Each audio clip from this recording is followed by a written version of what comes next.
Pronto, então inicia a gravação, né, oficialmente aberta, essa nossa sessão de palestras, que é a palestra de abertura, né, da nossa jornada. O tema dessa palestra de abertura é a história da gramática de língua latina no Brasil. Né, a necessidade de trabalhar esse tema é porque a tradição gramatical, a tradição de ensino de latim no Brasil, ela simplesmente ela parou de ser atualizada, né, pelo menos no estado do Rio de Janeiro, na década de 60. Então, a gente ainda tem um ensino de latim muito distante da linguística, muito distante dos estudos de língua portuguesa. Né? É um ensino que, às vezes, ele trabalha com muitas teorias que já são consideradas obsoletas, né, em relação aos estudos de linguagem atuais. Então, dentro dessa perspectiva, nós estamos desenvolvendo um projeto na UF para aproximar o ensino de latim ao ensino de linguística, ao ensino de língua portuguesa, né, atualmente.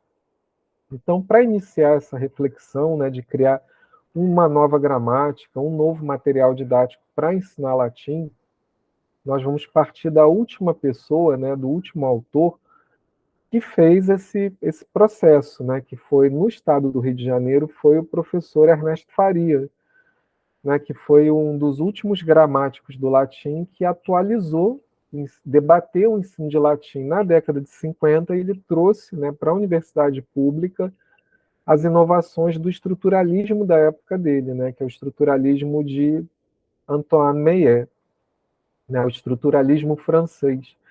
Então, Faria ele trouxe, né, uma corrente linguística para o ensino de latim em meados do século XX, foi o último avanço, né, linguístico que chegou para a descrição da língua latina. Né? Essa palestra é um pouco próxima do que eu apresentei na Ampol, né? Apresentei na Ampol em coautoria com a professora Melissa, que está aqui na audiência também. Né? O título dessa apresentação sobre a obra do professor Ernesto Faria e também como é a história de ensino de latim no Brasil, né? Que é basicamente relacionada à história do curso de letras, do ensino de letras no nosso contexto brasileiro, né? Como vem desde o século XVI o ensino de letras, passando por todo o período colonial até o século XVIII, XIX na independência, né, quando o curso de letras ele se torna um curso moderno, né, vinculado ao ensino científico de línguas. Então, o latim foi uma disciplina sempre ensinada no Brasil, do século XVI até o século XXI, continuamente. E lado a lado com o ensino de latim, sempre houve também o ensino de língua portuguesa. Então, a gente vai ver um pouco aqui a história do ensino de latim no Brasil, que inicialmente era um ensino vinculado ao ensino do português de Portugal. Né? O ensino brasileiro ele era o ensino exatamente, o sistema de ensino de Portugal vigorou no Brasil até quase final do século XIX. Né? Nossos cursos de letras no Brasil, eles eram uma extensão dos cursos de letras de Portugal. E se ensinava latim aqui no século XVI, XVII, XVIII, XIX, né? Como se ensinava também latim em Portugal e como se ensinava português, né, europeu. O nome do nosso projeto, né, na Universidade Federal Fluminense, é o Latim para Linguistas, Falantes de Português Brasileiro. Por quê? Nós temos como proposta desenvolver um método, né, um método didático de latim, voltado para a linguística contemporânea, para os avanços atuais da linguística, tendo como público-alvo os falantes de português brasileiro. Quer dizer, um método que ele trabalhe latim e português, né? Ensino de latim junto com o ensino de português. E voltado para a formação de linguistas. Né? É um método que ele aproxime, né, o estudo da linguística ao estudo da língua latina. E também a descrição do português brasileiro. O projeto será desenvolvido no programa de pós-graduação Estudos da Linguagem da UF, né? Nós temos um programa de pós aqui, eu atuo nesse programa, na disciplina de Historiografia da Linguística, e ele será desenvolvido entre 2024 e 2027. o nosso grupo de pesquisas Filologia, Línguas Clássicas e Línguas Formadoras da Cultura Nacional, que é o grupo de pesquisas que trabalha em parceria com o CFEFIL. Né? A nossa fundamentação teórica ela vai partir da historiografia linguística e da história das ideias linguísticas, para ver como o ensino de latim foi mudando ao longo do tempo, junto com o ensino de português no Brasil. Né? A gente vai ver quais são as mudanças do pensamento linguístico, né, para o ensino de línguas no Brasil, do período colonial até, até a época atual. Né? Então, a gente vai ver essas mudanças de pensamento, né? Mudança de pensamento do tipo da gramática, do tipo de aula, né? Como que se ensinava latim na época da colônia, como que se ensinava português europeu naquela época na colônia, né, até chegar ao período da independência e até chegar ao período das nossas universidades públicas. Né? Então, o projeto também é vinculado à área de gramaticografia, ou gramaticologia, que é a história da gramática no Brasil, né, para análise, sobretudo, do pensamento linguístico de Ernesto Faria, que é a nossa o ponto, né, final ali, né, que a gente tem no desenvolvimento da gramática latina, né, no Brasil. Foi até meados do século XX, né, a renovação do ensino de latim no Brasil. Né? Os teóricos nos quais nós nos apoiamos para desenvolver a pesquisa são Sylvain Auroux, Columbat, Pierre Swigert, Conrad Körner, né, Cavalieri, que escreveu uma história da gramática no Brasil, e a própria obra do Faria. Né? O objetivo do projeto é iniciar esse debate para renovar o ensino de latim junto, né, para que o ensino de latim não fique defasado em relação ao ensino de português no contexto do Brasil. E esse debate acadêmico ele vai culminar na redação de uma nova obra gramatical de latim, né, um manual linguístico, né, de linguística latina, para os nossos alunos, para nós, né, falantes de português brasileiro.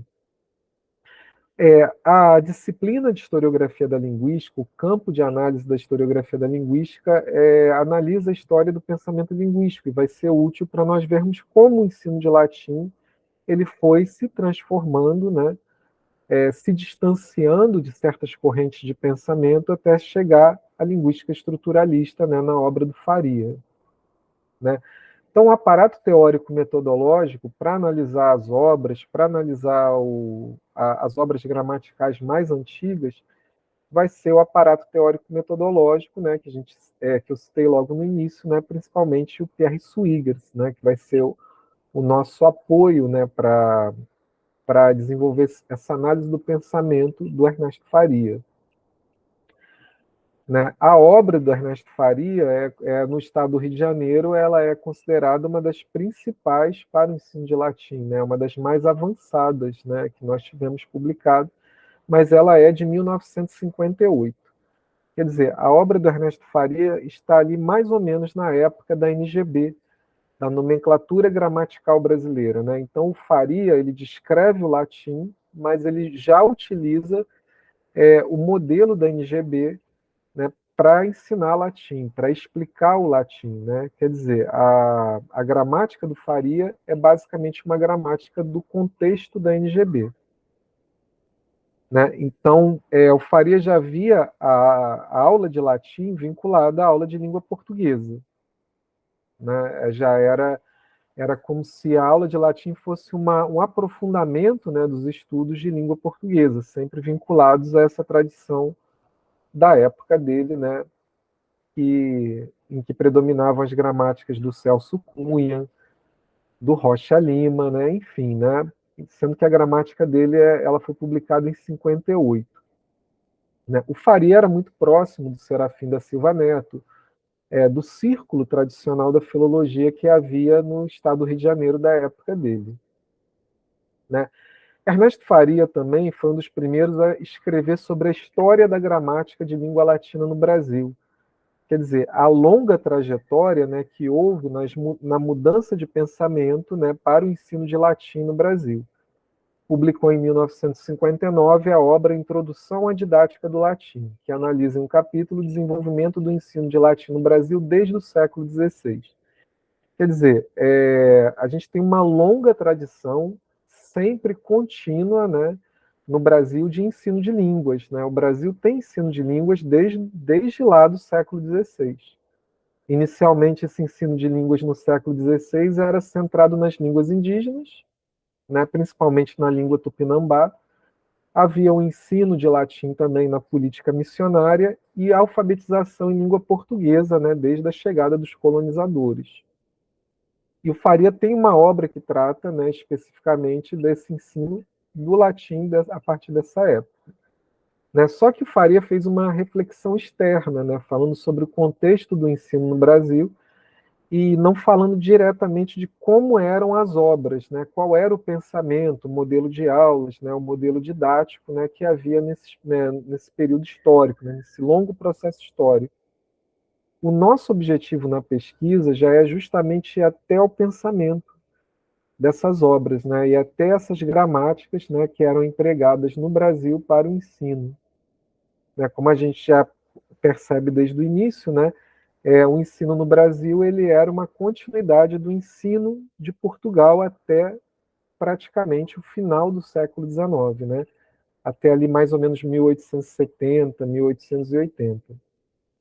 Né, isso a gente vai ver um pouco mais à frente.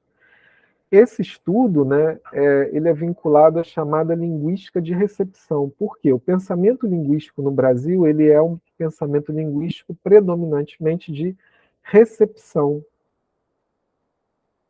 Isso significa que as grandes ideias linguísticas, né, os grandes modelos teóricos, geralmente eles vêm de fora e o Brasil tem a recepção do pensamento linguístico para formar sua disciplina, suas ideias, né, e formar a própria linguística brasileira.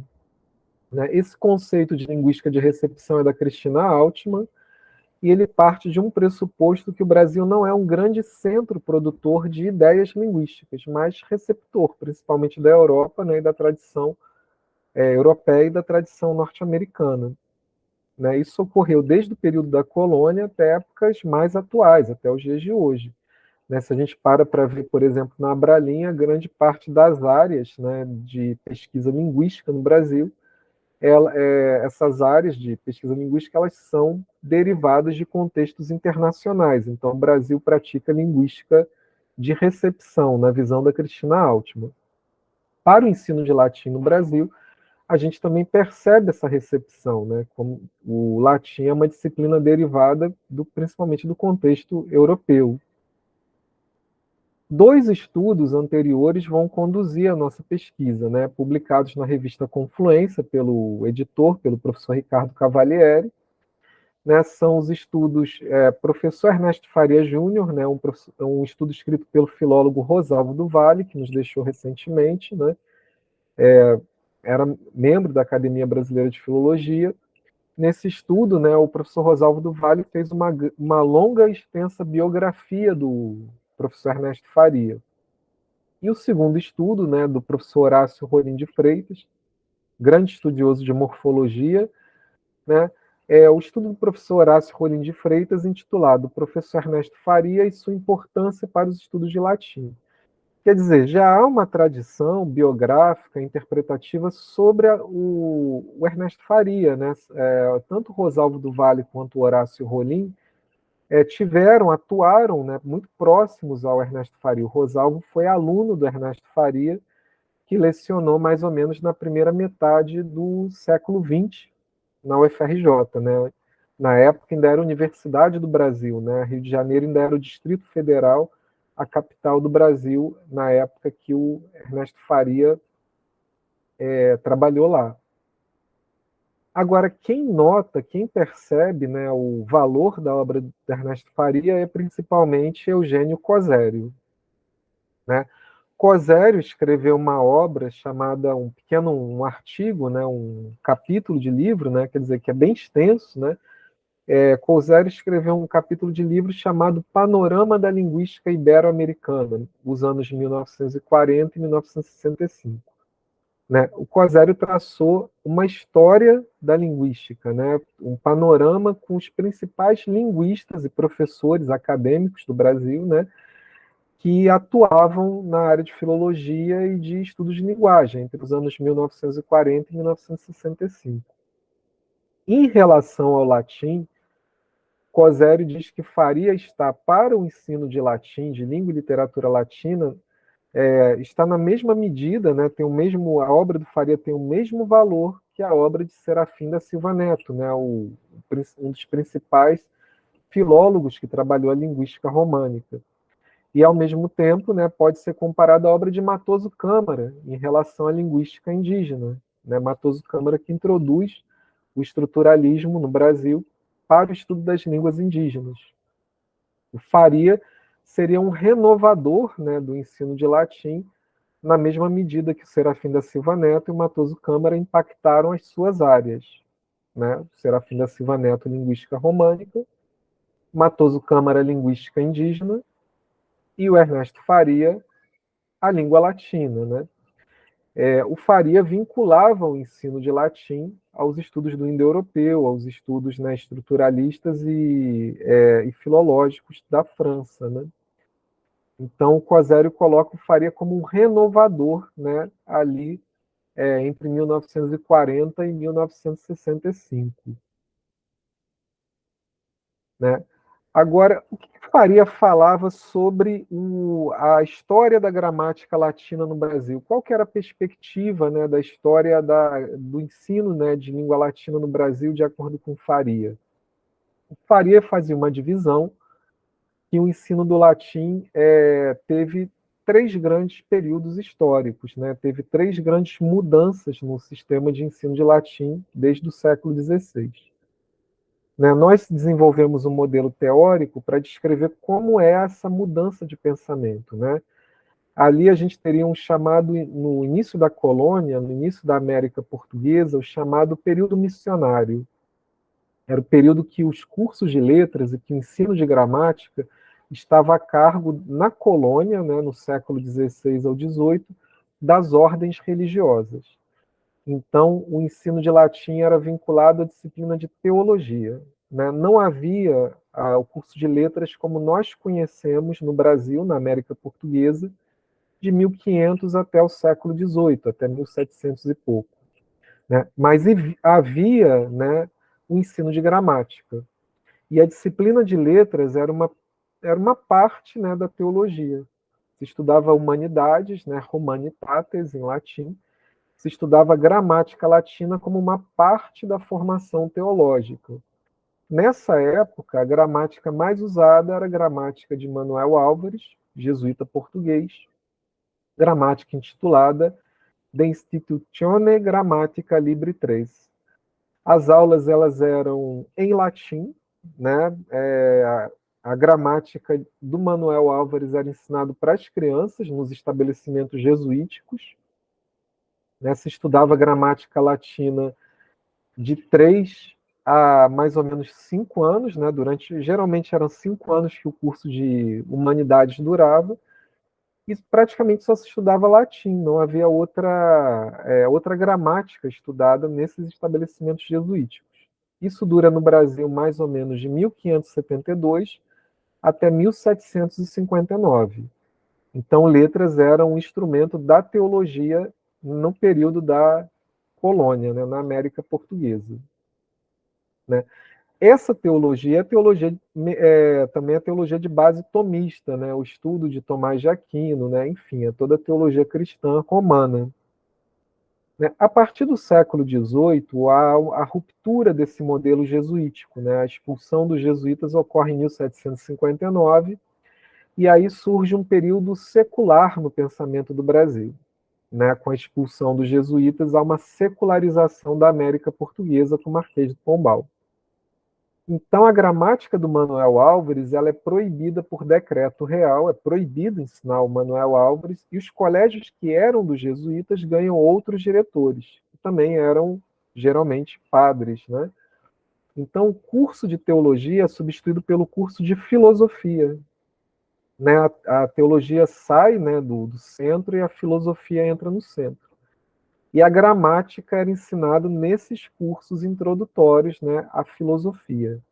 O modelo de ensino de latim na época era a gramática racionalista, escrita em português, e a gramática mais usada era o novo método de gramática latina, de um padre também, padre secular, né, Antônio Pereira de Figueiredo. Isso vai durar do século XVIII até o XIX. Com o final do período secular, com a independência do Brasil, com a revolução científica, né, vem o chamado período científico, que é quando a filologia surge. A filologia surge na Europa e ela tem a recepção no Brasil. Né, não há criação de universidades no Brasil, mas o curso de filologia é criado em alguns estabelecimentos, em algumas faculdades. Né, a primeira, por exemplo, foi a Mackenzie, em São Paulo, né, e eles começam a ter cursos de filologia. Já não é mais a filosofia racionalista, não é a teologia dos jesuítas, mas surge a filologia, que é a origem também, né, do curso científico de letras. A gente chama de período científico essa época, e ela é marcada por uma gramática latina, né, a gramática latina de Madvig, traduzida do alemão por Epifânio Dias, um português, né, e editada em 1874. Essa obra foi utilizada no Brasil por muito tempo. O Colégio Pedro II adotava essa obra, né, e ela foi sucedida por outras obras depois escritas no Brasil, como a própria Gramática do Faria, em 1958. Então, o que a gente pode notar é que o ensino de latim ele vai se transformando muito aos poucos no Brasil. Né? Ele é muito vinculado à teologia, depois à filosofia e, finalmente, à filologia. Né? Aqui fala sobre os morfótipos de texto, né? Que cada época tem a sua gramática, cada período histórico tem o seu manual de ensino, né? E o nosso período histórico ele exige um manual de ensino de latim que seja vinculado à linguística, né? Que é o que falta, né? Nós termos um material mais atualizado. É óbvio, né? Claro que ainda existe o estudo de latim pelos teólogos, a filosofia, né? O direito ainda estudam o latim, mas o latim atualmente é uma disciplina exclusiva do curso de letras, né? Aqui é reafirmando aquele modelo do Faria, que depois a gente vai ver no slide uma tabela, né, assim, do que seriam as mudanças do pensamento linguístico. Não houve na história do Brasil só essas gramáticas para ensinar latim, né, houve outras, mas essas são as gramáticas que mudam o pensamento linguístico, são gramáticas que marcam a mudança do pensamento linguístico. Né? Então, ali do século XVI ao XVIII, do XVIII ao XIX, final do XIX até chegar no século XX, que é a época da NGB, né? A época em que o Faria publicou a sua gramática. Aqui nós temos o frontispício, né, que é a capa, né, da gramática de Manuel Álvares, a mais antiga de todas, né? É uma gramática que tem na sua capa o brasão dos jesuítas, né, da Companhia de Jesus, a obra portuguesa, editada em Lisboa. Né? A gramática do Manuel Álvares é praticamente toda escrita em latim. A educação era toda em latim no século XVI até o XVIII. Como se aprendia português? Né? No modelo jesuítico, né? Eles não tinham propriamente uma gramática de português. Você traduzia, o professor fazia a praelectio, né, que é a preleção, e o professor traduzia a gramática do Manuel Álvares para a língua portuguesa. Se aprendia o português indiretamente, né, nas aulas dos jesuítas no Brasil.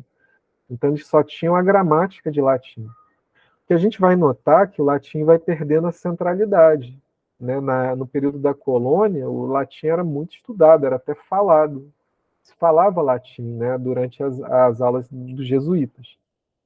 No século XVIII, a gente já tem uma gramática de latim em português, também editada em Lisboa, que é do padre Antônio Pereira. A partir do século XVIII, o latim perde a centralidade, e a língua portuguesa ela ganha essa centralidade. Né? A aula de latim passa a ser em português. Né? Então se estudava o latim, mas tendo português como língua central a partir do padre Antônio Pereira, que é uma gramática já mais próximo do nosso modelo de civilização, né, em que a aula de latim era um aprofundamento, né, de tópicos da aula de língua portuguesa. Né? Como a gramática latina vinha em português, às vezes ela substituía também a gramática de português. né, o professor de latim também acabava dando aula de português, né, no século XVIII. Essa é a capa, né, o frontispício da gramática do Madvig, e ela é do século XIX, do ano de 1874, e ela é uma gramática filológica, né, dentro do método histórico comparativo. O professor de latim aqui já dava aula completamente em português, e a aula tinha como objetivo a comparação entre o português e o latim, que é o caso dessa gramática feita para o uso em escolas, né? Então, o objetivo do ensino de latim para o Madvig era comparar o latim com o português para ver a história da língua portuguesa, né? E situando o português brasileiro como uma continuidade do português de Portugal. Ele já tinha essa visão histórica, né? Se a gente volta um século antes, né, no século XVIII, não havia noção de português brasileiro. O único português que havia era o português de Lisboa, era o português de Portugal, do rei, né, do absolutismo. E o português brasileiro ele só começa a ser um pouco mais considerado a partir do método histórico comparativo, como uma língua que deriva, né, do português europeu. Na sequência, né, já na nossa era, né, na nossa época, no século XX, essa é a capa da gramática do Faria, que foi o último gramático, né, o último linguista a renovar o ensino de latim nas nossas universidades. O sistema de universidades públicas, universidades federais, privadas do Brasil, só passa a existir na época do Faria. Né? No Madvig, por exemplo, a gramática era para ser empregada em escolas e poucas faculdades. Na era do Faria, já existe universidade pública no Brasil. Os cursos de letras já são oficiais, regulares, né? Regulamentados pelo Ministério da Educação. Aqui a gente tem um quadro, né, para resumir essas mudanças de pensamento, né? Começando lá na América Portuguesa, o Brasil era um estado de Portugal, né? Era uma parte de Portugal, Brasil. A gramática de Manuel Álvares era vinculada à tradição humanística, à tradição teológica humanística dos jesuítas. Né? Quando o Brasil vai passando, né, terminando o período colonial, antes de se tornar império, a gramática do Antônio Pereira, da tradição racionalista, né, da tradição filosófica, era mais empregada para o ensino de latim. No final do Império e no início da República, a gramática de Madvig era mais utilizada já na tradição filológica, né? Já se conhecia a filologia no Brasil, finalzinho ali do século XIX. E no Brasil República, né, moderno já, nós temos a gramática do Faria em 1958 na tradição da linguística. Então a nossa área de letras vem lá do humanismo, né, da teologia jesuítica, passa para o racionalismo, né, da congregação do oratório, ainda vinculado à teologia. Depois a letras, né, vai ingressar na era da filologia, e na nossa época é a época da linguística. O ensino de língua portuguesa também possuía gramáticas nessas quatro tradições. Nessas quatro tradições também o ensino de português no Brasil também seguiu essa sequência histórica. Já estou caminhando para o encerramento, né? Agora a parte final, né, dessa palestra, apenas para comentar um fato histórico que vincula o ensino de latim à obra do Faria. Né? Uma grande pergunta que nós temos é por que o latim ele é contínuo, né? Por que o latim ele é uma disciplina contínua no curso de letras do Brasil? Né? Por que o Brasil tem um ensino de latim tão antigo, né, desde o século XVI, e sempre, a cada geração, o latim foi mantido, né? No período dos jesuítas, a gente sabe que o latim era vinculado à teologia, é muito fácil explicar. Na gramática racionalista, o latim vira a base do direito moderno, né? Então era também se justificava o ensino de latim como uma das bases da formação do Estado moderno, né, brasileiro. Na época da filologia, o latim era vinculado à história da língua portuguesa, né? Era a forma de justificar. Mas por que na época do Faria, por que quando as universidades federais foram fundadas, por que o latim continuou sendo uma disciplina? Né? Por que o latim não foi descontinuado lá em 1930, 1942, né, na era Vargas, na Reforma Campos, na Reforma Capanema? Por que o latim não foi descontinuado? E nós encontramos na obra do Faria a citação, né, para responder essa pergunta, a citação de um evento que ocorreu em 1938, a Conferência de Instrução Pública na Suíça, no contexto da Segunda Guerra Mundial. Né, assim, já estava se desenvolvendo a Segunda Guerra Mundial. Houve uma conferência sobre educação pública em todo o mundo dos aliados, né, todos os países aliados debateram a sua educação pública. E na hora de se criar os documentos, né, o padrão de ensino na escola pública, na universidade pública, o ensino de Langanciani, né, o Línguas Antigas, foi levantado como uma forma de se combater os nacionalismos, né, de se combater as doutrinas ultranacionalistas, né, que surgiam, né, ali em 1938. Então, para confrontar essas doutrinas ultranacionalistas, o ensino de latim e de grego serviu na Europa para criar uma comunidade internacional, né, para se pensar uma língua que não fosse vinculada a nenhum nacionalismo. O latim era uma língua universal e o grego também. Então, a Conferência de Instrução Pública determinou o ensino de latim e grego em todas as escolas públicas e universidades públicas. Aqui, né, na Reforma Capanema, o ensino de latim e grego também foi para a escola pública e o Faria ele era alinhado, né, a esse pensamento. E a universidade pública manteve as disciplinas de latim, né, latim básico, grego, habilitações de latim nessa época, né, porque são disciplinas que vão contra, né, a ideia de raízes ultranacionalistas, né, que surgiram na Alemanha, por exemplo, né, em outros contextos. Que é o prefácio da obra, né? O Faria escreveu sua obra para ser utilizada por professores do ensino médio na época dele, o que foi descontinuado depois, né? Não há ensino de latim no ensino médio, né, para os cursos de letras. Os candidatos aos vestibulares de direito, né, porque no direito caía latim, né, no vestibular antigamente, né, então a obra tinha esse público-alvo, né, ele escreveu a gramática para esse público-alvo que é diferente, né, do nosso público-alvo atual. A obra, né, como ela é voltada à linguística, né, estruturalista, ela é dividida em fonética, né, a gramática dele, fonética do latim, ou fonética histórica do latim, né, morfologia, né, ele já tinha noção de morfema, né, os morfemas da língua latina, né, as partes do discurso, né, a classificação, né, de palavras na língua latina, de acordo com a NGB, né, a gramática dele é muito próxima da NGB, e a sintaxe, né, tanto a oracional quanto a sintaxe, a sintaxe, né, das orações simples, do período simples e também do período composto. Se a gente for ver, comparar como é que Faria descreve a sintaxe do latim, basicamente ele emprega NGB. Né? A NGB é empregada para a descrição da sintaxe da língua latina. Aqui um exemplo, né? Mais um exemplo da gramática dele, né? A análise oracional que Faria fazia. Né? Ele aplicava no texto latino a análise oracional que a gente aplica, né, na língua portuguesa, né, dentro desse modelo da NGB. Então, busca de sujeito, predicado, termos essenciais, né? É o mesmo tipo de conceito, né, que a NGB tem, né?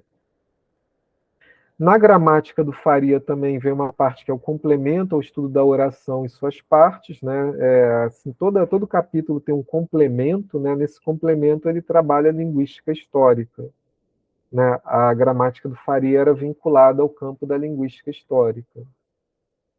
Né? Aqui é um exemplo das indicações bibliográficas, né? A gramática do Faria é uma das primeiras, né, daquela sequência de gramáticas históricas, né, que eu apresentei. A gramática do Faria é a primeira a ter indicações bibliográficas, que mostra, né, como é que era a intelectualidade da época dele, como se estudava letras na época dele. Né?